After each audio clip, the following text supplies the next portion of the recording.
there's a difference between being optimistic and being hopeful. Being optimistic about South Africa or what we're living through at the moment is, it's kind of very passive. It's kind of just sitting back and saying everything's going to be fine. And the Jewish people, we're not about passivity. That's not us. But hope, or the word tikva, is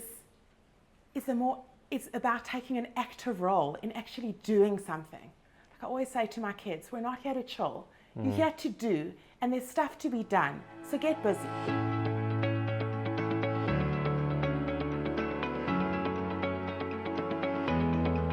I'm Howard Feldman. Welcome back to Smiling in the Dark. Is it possible? Well, joining me today is Casey Shevel. She's an author of Mom of Boys, and she is also a matchmaker, which sounds to me to be the most horrific thing that a person could ever be involved with. And yet, here we are. If there wasn't enough darkness in the world, you've confronted it head on, haven't you? No, but you do amazing, amazing things. Tell us, first of all, how did you get involved in this? So I got involved. I was a religious girl who got married. Was a religious girl? Well, I was a girl. Okay, who was religious. Who was religious. Right, now you're no longer a girl, but you're still religious. Well, whatever that means, Whatever yes. it means, okay. And I got married at the old age of 30 years old. Wow. Yeah, no, it's properly like, I was, dusting myself off the shelf. My mom, I later found out, was secretly handing out my name to other women within the community. I thought you were going to say she started a Tehillim group. Oh, it's very similar. She gave, sorry mom, but she gave my name out to other women in the community who would pray for me while they were lighting their Shabbos candles. So it was that cringeworthy. That's where I was. Actually, I can't even respond to that. And I knew that there was a better way to do things, and I knew that no one would really listen to me until I had my happily ever after.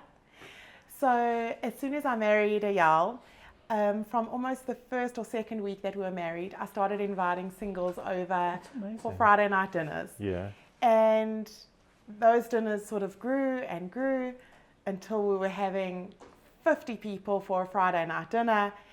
And I said to Eyal, the only problem is that when you have people over and that you kind of sit with who you sit with, and then you're sort of stuck with that person for the whole meal. I need to get each girl or each guy to say one sentence to each girl through the night. And I was like, I know what I need to do. I need to do speed dating. Is that because everybody then refused to come to you for Friday night? Hey. I Probably, am not doing that, yeah. So he said, no, Casey, I really don't think that's what you need to do. And I was like, okay, well, let's try. Yes. And we did our very first event and got 25 girls, got 25 guys. I called up my friend Tova Goldstein, who was working as a shadchan at the time, and I said, Tov, you got to get me the guys, I'll get the girls. And she said, fine, and she was on board. She was my first real cheerleader helping me out. And we managed to get everyone, and it was really a successful event. It really was. And thank God, from there, just carried on doing more and more events, more and more parties. The parties have grown. And then from then, started working one-on-one with people as a matchmaker, as a dating coach, and I'm still working as a dating coach and as a matchmaker, and we also run events at the same time. Unbelievable. Yeah. So how many successful matches have you made? We've had about 20. That's incredible. Yeah, which is lovely. Wow. Only one divorce. Well, hold on. I think is pretty good. I think it's pretty good too. But that's up to them, right? Yeah. You get them. You get them up to a point. I would imagine. Yeah. Is there a crisis? I mean, people often talk about the crisis in the community, or is there a shidduch crisis, or is there a people crisis? So they call it the shidduch crisis.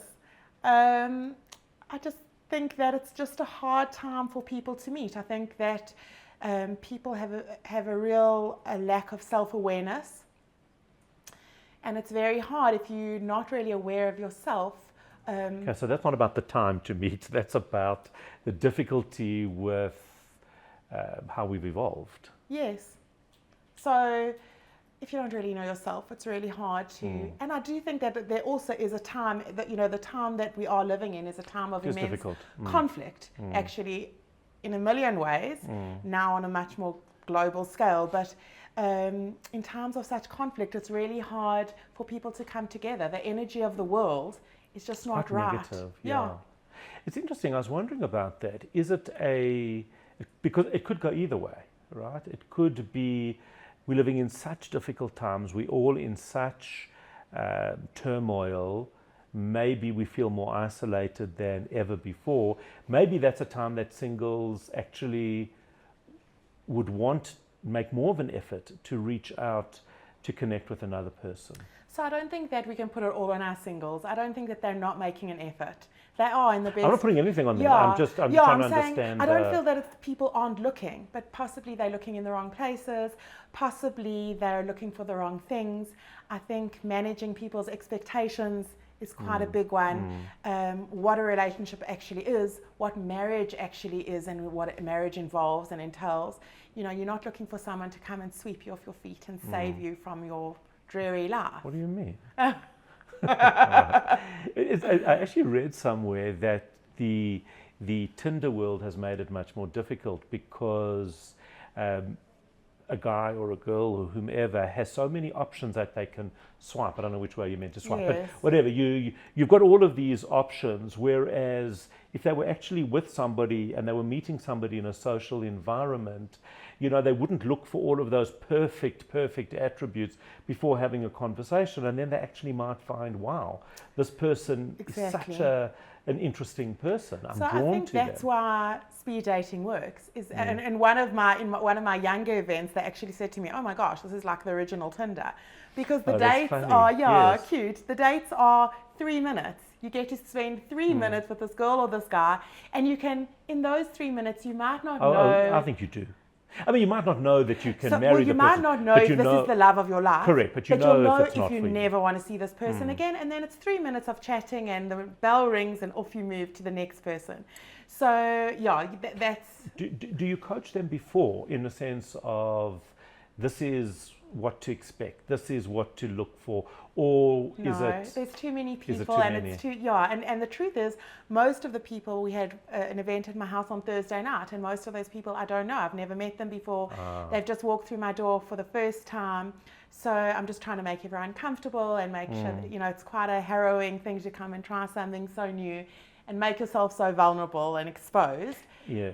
But I don't. Other than, unless you're a client of mine who comes to see me. Right, then that's what you said about coaching. That's a different story. But my time is quite limited. No, I get that. I just think that I worry about boys. I think they're a bit stupid sometimes, and a little bit of guidance might be where the guidance useful. would come in is, the way that speed dating works is that everyone gets a piece of paper and they write down who they'd like to see again. Right. And if I write down your name and you write down my name, then that's a match. Okay. But if I write down your name and you don't write down my name, you'll never know that I wrote down your name. Okay, good. And sometimes I'll see, though, a girl will write down a guy's name, and I think that's actually quite a good idea, and he hasn't written down her name. And then I might pick up the phone if I know him and say, listen, I don't know if you saw there was a girl there, or did you chat to her and whatever, and then I'll try and facilitate that and give him a bit of a push if I think he's being an idiot. Because, sometimes you see, I tried that once or twice when I'd phone a guy and say, listen to me, stop being a moron,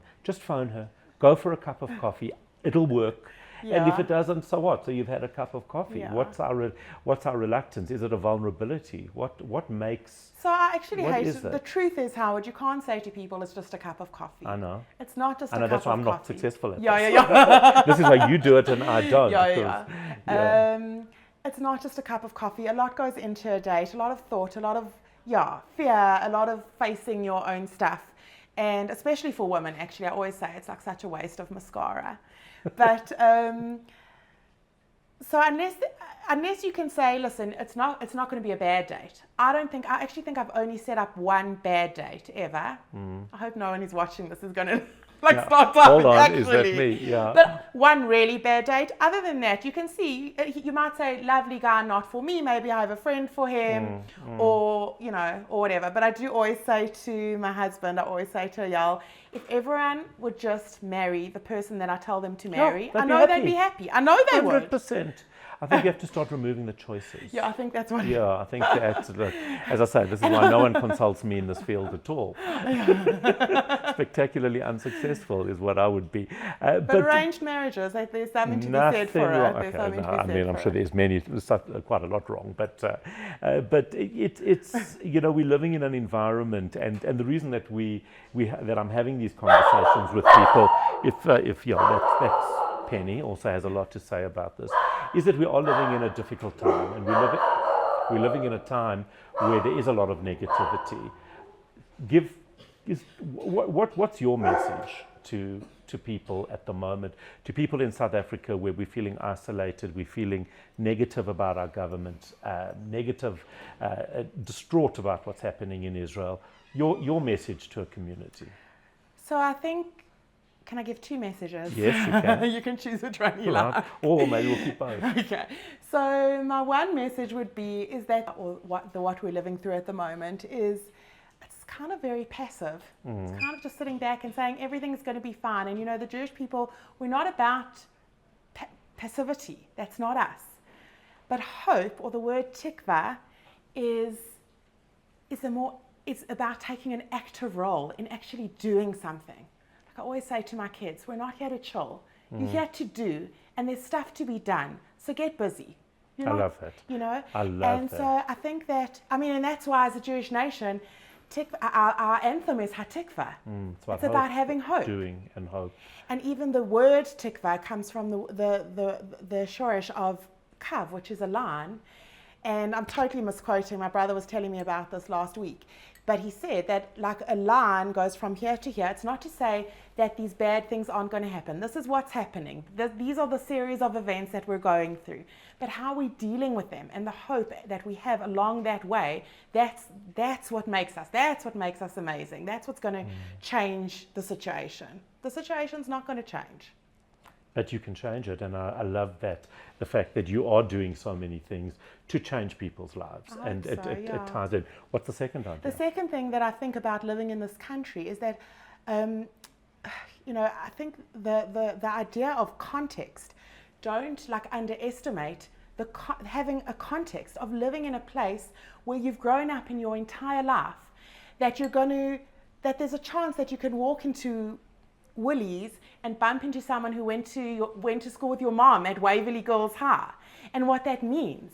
Don't underestimate that. Don't write off your own history and context. Yeah, you know, I mean, Woolies itself, actually, that's a whole podcast on its own, that and why we should be staying here.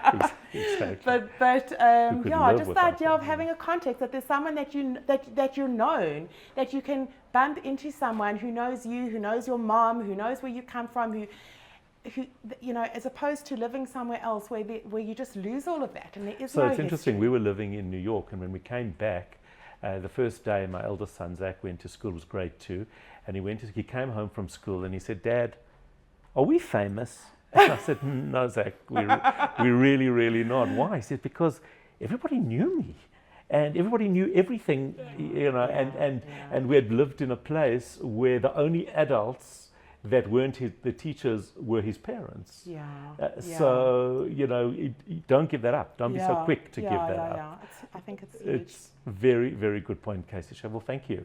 Absolutely fascinating conversation, very inspiring. And I love the idea of doing, just making sure that you do. I'm Howard Feldman, smiling in the dark.